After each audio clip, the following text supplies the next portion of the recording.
this is how to actually avoid the burners, right? And this needs to be you. You need to be this guy right here, going to the left instead of the right, right? Going, on the other side of the fence here, because this is what I'm telling you guys right here. And I'm gonna be completely honest. Like 99% of people are just on the same wave right here on the right side. They're all watching these gurus on YouTube. They're following everything that they say to a T, and they're not being creative, right? They're all just doing the same bullshit. Like I said, they're all sticking with the same backgrounds, text hooks, sounds, and they're all doing the same shit. And then they wonder why they can't get results.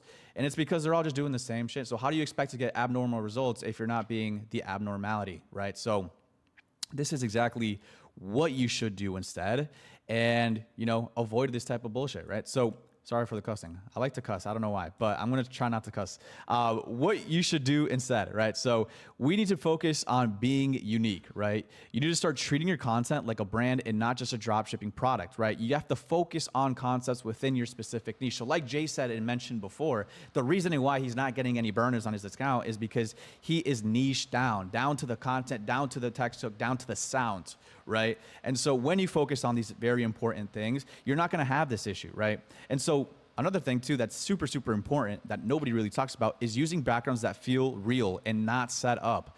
This is clearly set up right here. This plant, these anime things, the plant, the background, this is 100% set up, right? You look at this and you're like, all right, somebody obviously set this background up for a reason, right? And so this is when we have to start being a little bit more unique to your niche and your target audience, right? So instead, right, if I were this guy running an anime product, I would 100% just remove this background, maybe add some sort of anime video in the back with like a TV or a computer, maybe some rugs that have to do with that particular anime, or some simple artwork on your wall, right? That will actually be a lot better than just using this like generic ass background, right? And so you got to start niching down your backgrounds as well, believe it or not, to your niche and your target audience. And so we have to avoid this dropship look at all costs.